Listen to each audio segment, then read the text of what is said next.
House.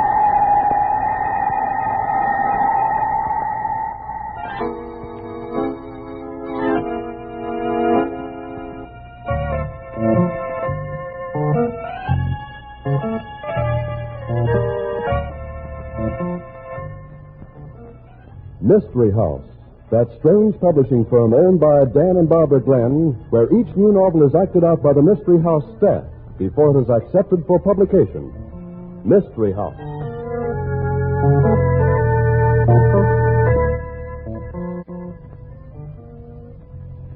Well, Bobby, I understand we all get into a cowboy mood tonight, huh, partner? That's right, partner. We're going to act out a story about the wild and woolly West, where men are men and murders are plumb mysterious. Well, you know, I always had a hankering to be a cowboy. Then rest easy in your saddle, mister, because you're going to satisfy that craven pronto. Oh, you mean we're all ready to start firing? We sure are, partner.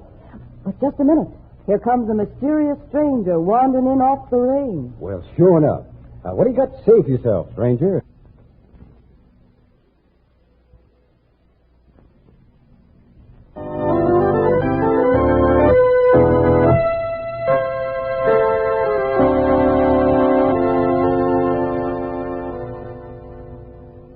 Places, everybody. Set the scene for tonight's story, Tom. Death in the Saddle. Tonight's story opens in a dressing room at the rodeo. Burr Kelvin, a cowboy rodeo performer, sits with a moody look on his face as the door bursts open and his wife comes sailing in. Well, nice roping, kid. You were swinging a wide loop. You ought to pull down top money in the fancy roping without a struggle. We can use it, Burr. This rodeo racket's getting too tough. Me, I'd like to be heading back to Texas and the ranch. Well, I never thought you was yellow, Shirley. Listen, Burr, I got more what it takes than you'll ever have. But more sense, too, cowboy. I'm getting no younger fast, and this is a kid's racket. Hey, you heard him announce the time that I made on the Bulldog in this first round, didn't you? Oh, I'd like to see any kid beat that. You'll see it when Tommy Tanner competes. Tommy Tanner, that phony cowboy, that no good... Ain't jealous of him, are you, Burr? Who, me? Jealous of that Johnny come lately? Listen, Shirley, I ain't got any cause for being jealous, have I? Well, what makes you ask a question like that? Well, I don't mind my wife being voted the most popular cowgirl in the rodeo, but I don't want you getting too popular in the wrong places. You got funny ideas about the wrong places, Burr. The kid's a top-notch working cowhand. Got a profile and a voice. There's 2 movie scouts talking to him right now. Listen, Shirley, you ain't getting ideas about giving me the breeze for that phony, are you? Oh, you're a funny guy, Burr. Yeah? Well, I don't want my wife running around with other men. I'm kind of glad you feel that way about it, cowboy. But I can't see what you got against Tommy. He's a nice kid. You'd help him a lot. I'm having enough trouble taking care of myself without looking for somebody to help. Besides, he's going to help me a little. What? Yeah, he's going to pay me for a little experience. What are you talking about? Listen, if you're planning on getting that kid into one of your crooked poker games... No, nothing that smooth, Chiquita. A gag that nobody else on this barnstorming corral would fall for. Just a smart guy, Tommy Tanner. What are you talking about? And he thinks he's quite a rider. He thinks he talks the Bronx language. He's the smoothest rider that's hit the rodeo circuit in 10 years, and I've seen them all. Must have been talking to him. Well, I made Mr. Tommy Tanner a little bet. What? Listen, you go throwing our money around. How much did you bet on him? Don't worry. He's going to lose, so what difference does it make how much I bet him? I said, how much did you bet him? None of your business. Listen, if you got the idea our bank account's your personal property, guess again. I've pulled down nearly as much of that prize money as you have. I've trooped the country from one end to the other. I've worked like a dog, and if you think you can throw my money... Nobody's throwing your money away. Just doubling it, that's all. Burr, you tell me right this minute. How much did you bet with Tommy Tanner? $5,000, honey. What? $5,000? You lose that money and it'll set us back nearly 2 years. I said I wasn't going to lose it, didn't I? Now quit yapping and listen to me, will you? The bet's a cinch. You think you can outride Tommy? Well, you I didn't bet him I could outride him. I bet him there'd be a horse here that he couldn't ride, that's all. But you don't know there will be. Oh, yes, I do. Listen, you know who's furnishing the Bronx for this rodeo, don't you? Well, sure, Bud Graham. Yeah, Bud Graham. And you know one bronc he owns, too, don't you? You mean Gray Bomber? Gray Bomber, the wickedest hunk of hell on hooves that ever twisted and turned and sun-dogged his way out of a chute. But Gray Bomber won't be here. There ain't a cowboy in this rodeo would touch him. Well, Gray Bomber's killed 6 men. He can't be Rose. It's a publicity gimmick. Graham's bringing in Gray Bomber and putting stories in all the newspapers about the horse's record. And then he's offering $1,000 to any rider who'll take a stab at sticking on the critter. Oh, nobody's that crazy. You bet they ain't. But my bet with Tommy Tanner is that there'll be a bronc here that he can't ride. That's all, see? And if I say Gray Bomber's the horse, he's got to ride him or cough up the $5,000. Yeah, come in. Well, hello, Tommy. Hi, Shirley.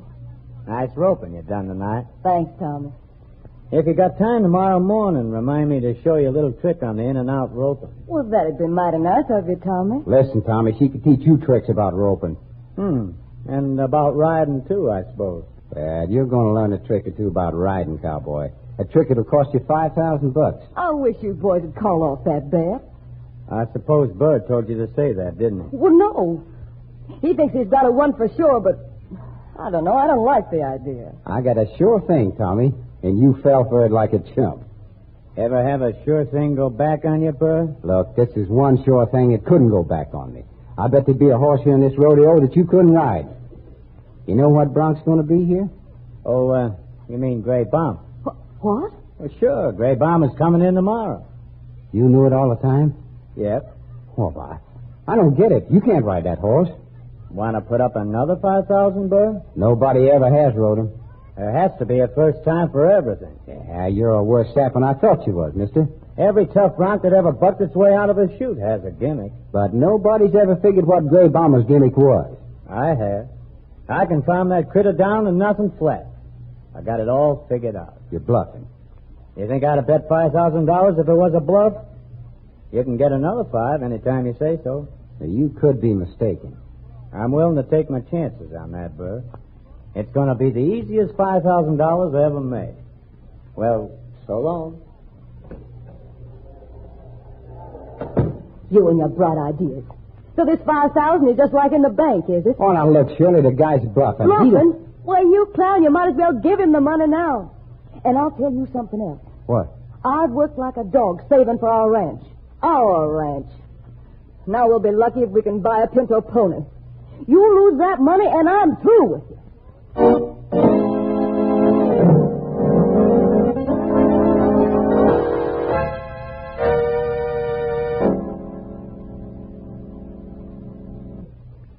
Just a minute, Tommy. Huh? What's the matter, Lottie? You been having a nice visit with Shirley? Now, listen, Lottie, don't go getting I'll in there. get any way I please. And I'll tell you something else. Her husband's watching you like a hawk over a chicken farm. I ain't afraid of him. Well, you better be afraid of me. Who got you your breaks, huh? Who started you out in this rodeo business? Who grub-staked you while you was getting the feel of things? You need money, Lottie? Money. Don't you insult me, Tommy. We got an understanding that we're going to get married, and you just tried backing out of it. Sure, we're going to get married. You're working under too light a rein, Tommy. Let's get married tonight. Well, I figured maybe after we worked the Abilene rodeo, You think I'm pretty dumb, don't you? What? You ain't working the Abilene rodeo. You got a deal on to take some screen tests. Why didn't you tell me about that, huh? Well? Who told you I was taking any screen tests? Your little friend Shirley, that's who. Oh, just wait till I get my hands on her. I'm being given the double cross. Look who's talking about the double cross. You ought to know she ain't interested in you. She's looking out for herself and Burr, no matter what she says or how she acts. Why, that dirty little... Well, you ain't so nice yourself, mister. You practically admitted you've been planning a run out on me. You cheap quit chicken. beefing. You got the wrong idea, cowboy. I ain't complaining. I'm just telling you. You try any fast ones on me, and you're going to get tied up worse than a bulldog steer.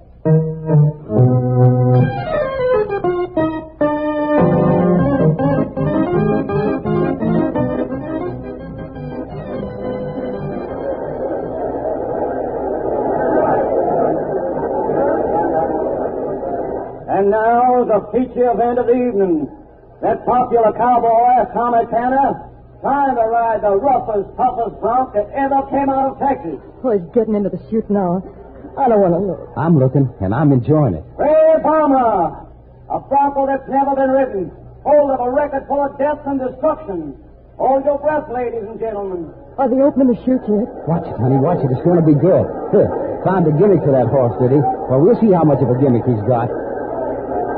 They're opening the chute now, Shirley. Look. No, no. Hey, well, what's going on here anyway? Why, that dirty louse, he's tricked me. What's wrong? Well, Gray Bomber ain't even bucking. He's walking out of the chute. There's something funny going on. You and your crooked ideas for making money. Gonna practically steal $5,000 from him, was you? He didn't have any gimmick, huh? What happened? I don't know. The bronc didn't even buck. Tommy just kind of toppled off right into the dirt. Oh, he's hurt. What's it to you if he is hurt? The bronc didn't hurt him, that's a cinch. Wasn't the bronc. If ever I saw a tame horse, Gray Bomber's it. What have you done to him? Me? What have I done to him? You saw it, didn't you? He just fell off with the horse not even bucking. Well, that wins me $5,000, Sugar. But I was plumb lucky. Lucky? Listen, when you win any money, there's no luck connected with it. I'd keep my mouth shut if I thought anything like that, Shirley. Wouldn't sound good to folks. I don't care how it sounds. Oh, look, they're carrying him off. He's unconscious. Sure, the smart aleck, right. Wait a minute. Bert Graham's coming over this way. Oh, hi, Graham. Well, Tommy had a tough break, huh? That's one way of looking at it, I guess, Bert. Well, I mean, he's fallen off of a tame horse. I guess most anybody'd have trouble staying on a horse in Tommy's condition, Bert. Huh? Why, what's wrong with him? He's dead. What? No. What? He couldn't be dead. Maybe not, ma'am, but he is. You mean he hurt himself when he fell off Gray Bomber? I mean, nothing of the kind. He was dead when Gray Bomber came out of that chute. But how? Why? What happened? That's what I aim to find out, ma'am. I know about that bet you had with Tommy, Burr. What's that got to do with it? Quite a lot, maybe. You see, Tommy Tanner's been murdered.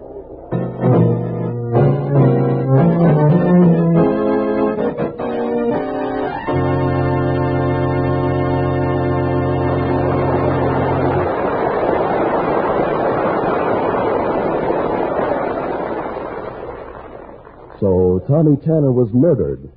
Well, who killed him, and what was the motive? For that matter, how was he killed? We'll find out in the second act of Death in the Saddle. Meanwhile, here's a brief message from our sponsor.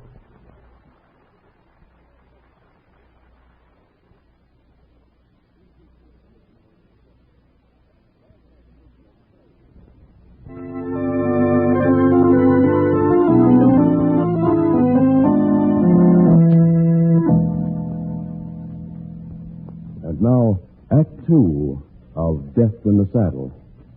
Burr, Shirley, Lottie Moran, and Graham are gathered in Graham's office. We got to straighten this business out, folks. I don't know what there is to straighten out. The guy died. He didn't die, Burr. He was murdered. The law folk kind of thinks there's a difference. I didn't kill him. No? No, why should I kill him? You was betting him $5,000 he couldn't ride Gray Bomber. And he told you had a gimmick on the horse. Well, I didn't believe it. Well, he did. You could see that plain enough, couldn't you? Reckon maybe did at that. Lucky for you, he had that accident, huh, Burr? Yeah, reckon it was. Pretty lucky. Lucky. You killed him, and you know it. He was crazy jealous of him anyway. Jealous, Lottie? I ain't heard any of this. What was he... Shirley was making a big play for Tommy. She knew about him going into the movies. Why, you dirty-minded You little... be careful how you talk to me, Shirley. I'll be careful, all right. I'll throw a lasso around your neck and pull it till the Honda squeezes your gullet. Pipe down, Shirley. No need to get so sore. So, well, she Pipe can't... down, Shirley. You ain't my boss. Just a smart husband that practically throws $5,000 away. I didn't lose, did I? Maybe not. But you got a murder charge hanging right over your head. Look, I don't even know how the guy died. That was pretty cute how he died, Burr. What? Tommy was using his jewel saddle. Yeah, I could see that all right. The one he always used for exhibition riding. But he never had it fixed up this way before. What way? The jewels on that saddle are set into little metal holders. And in each of the holders, somebody's wedged a piece of sharp needle, coated with poison. Poison? The minute Tommy Tanner dropped into the saddle before the bronc came out of the chute, he was a dead pigeon. Who'd been in the attack room? We ain't going to find the murderer by finding who had a chance to kill Tommy. We're going to find him by figuring out who had a reason to kill him. That's easy. Lottie. Listen here, you. You've got a lot of nerve talking about me having a reason to kill Tommy. Well, we was engaged. Was is right. Tommy was trying to get rid of you. Got too big time for you. That's a lie. I heard the fight you was having with him. Oh, so you've been eavesdropping on me, huh? Listen, I'd like to show you how I wrap it. Oh, so you admit you was having trouble with Tommy, huh, Lottie? We wasn't having any trouble. Nothing that couldn't have been straightened out by getting Shirley out of the way. I don't know what Shirley'd have to do with your trouble, Lottie. She's a married woman. You don't get around much, Graham. Sure, she's married, but she's kind of ambitious, too. She was looking for a chance to improve her position. Now, look here, Lottie, you can't talk... You fool. If you'd been awake, you'd have seen what was going on. Shirley was making a play for Tommy Tanner, a big play. She thought he was going to go places, and she was looking for a ticket right on the same train. When you make cracks like that, Lottie, it's a good idea to be able to prove them. Ask anybody around the road. Now, wait a minute. You girls are slowing things down. What? I'm trying to find out who killed Tommy, and you're jawing about who was Tommy's best girl. That don't make no difference now, the way I look at it. All right. Who killed him? Somebody who'd be better off because he was dead. Well, it don't take any Einstein to figure that out. Don't, Father. Who would profit from his being dead? Not Lottie. She did it out of spite because she was jealous and because she figured he was going to ditch her. She couldn't stand having folks know she'd lost out. Well, maybe. But from a money standpoint, she couldn't do herself any good by killing him. Tommy didn't have much. His riches was all what you might call potential. He had a big future ahead of him. The killing stopped that future cold. Sure. That's right. He could have been a great cowboy. And the charges you've been shooting at Shirley, they kind of end up the same way, Lottie. Shirley ain't any better off than she was with Tommy dead. She's $5,000 better off. Well, that's something to argue about. She didn't win the $5,000, and it wasn't her who was going to lose it. The way I look at it, there was only one person going to be any better off with Tommy dead. And that was... Yeah, me. I know what you're thinking. Well, I didn't kill him, Graham. And I ain't going to be made a goat. Nobody's going to ask you to be a goat. But you're the one guy who had a chance to line his pockets from Tommy's death. I ain't a killer, I tell you. I never... What time was you in the tack room, Burr? Well, just before the steer bulldogging event. I had to get my stuff. And that was about an hour before Tommy got his saddle, wasn't it? Reckon so. Was anybody in the tack room with you? No. I ain't in the habit of taking along a valet or nothing when I get my stuff. I think maybe we better turn you over to the police, Burr. Think again then, Graham. Oh, Burr, you fool. Put that gun back in your holster. I ain't getting sent to no jail for something I didn't do. Put that gun away. Oh, so you want me to get arrested, huh? You've been trying to get rid of me for quite a spell. Sure. I ain't good enough for you anymore. Say, you're all wet about Burr being the only person who could profit, Graham. Why? If Shirley could kill Tommy and fix it so Burr'd be the fall guy, she'd get Tommy's $5,000 and Burr's too. Why, she could make more money out of this than anybody. You're just kind of hoping, Lottie. Nope. I'll stick to Burr for my man. I'm going to call the police, Burr. Get away from that phone, Graham. I ain't scared of you, Burr. Now, I'm warning you, Graham. Next time I shoot, I don't aim at no telephone. Well, what are you going to do? I'm going to have a little talk with Shirley. There's some sense to the remarks that Lottie's made about her trying to frame me. Oh, Burr. No. No, get away from me. Oh, you can't. Help. Oh, Graham. You won't let him. No. No.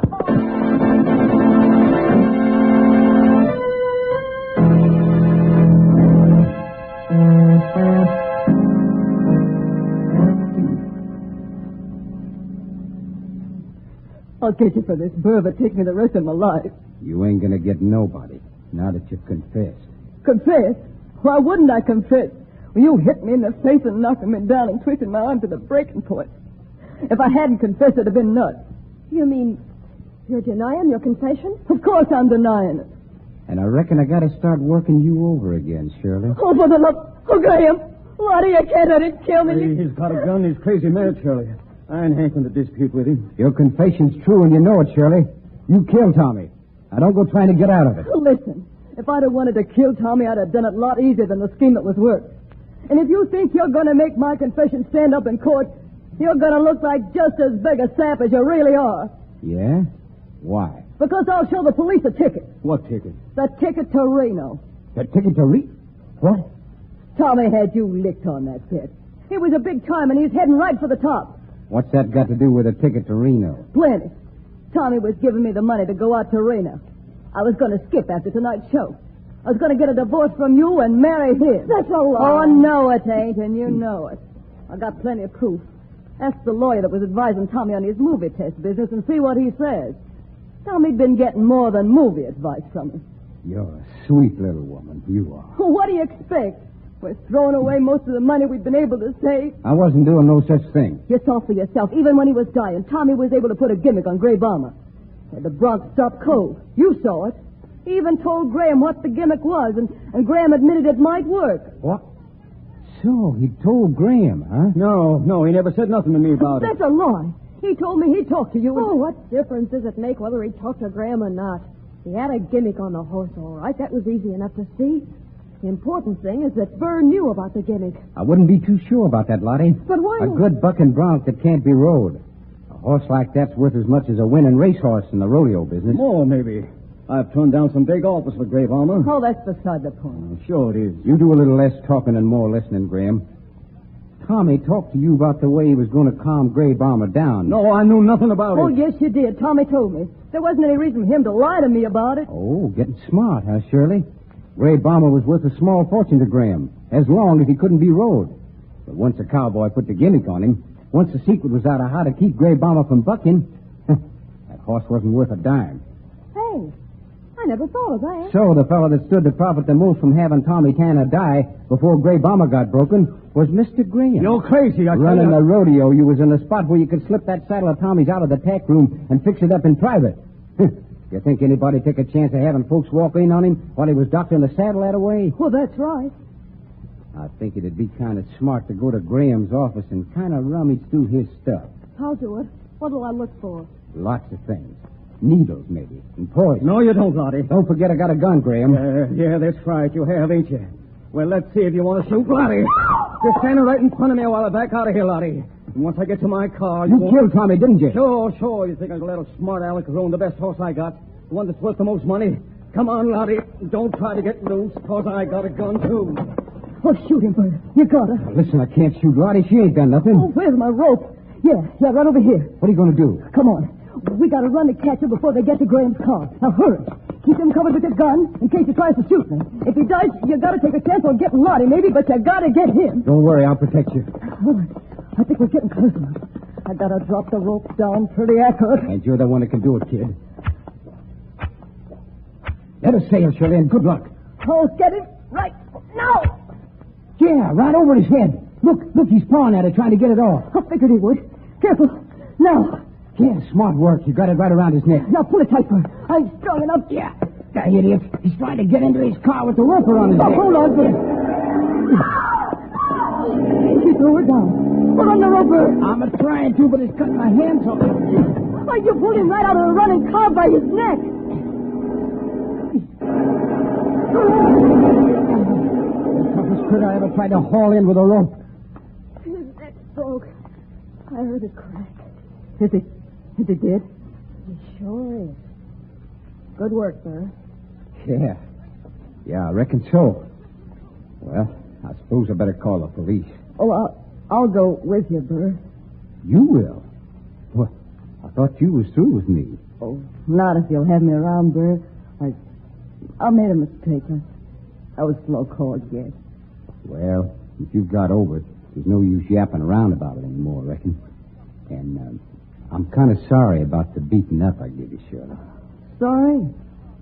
Hadn't ought to be, Burr.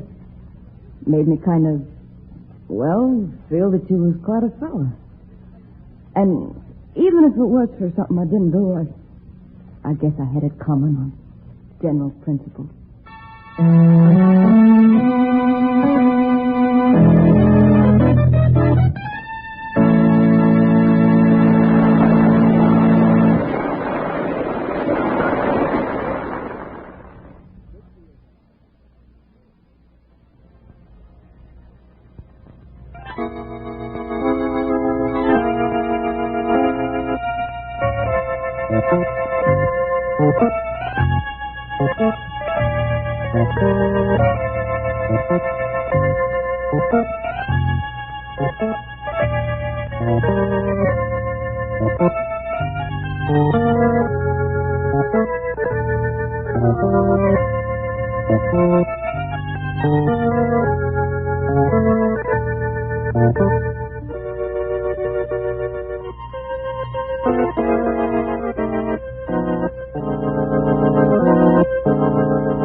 Thank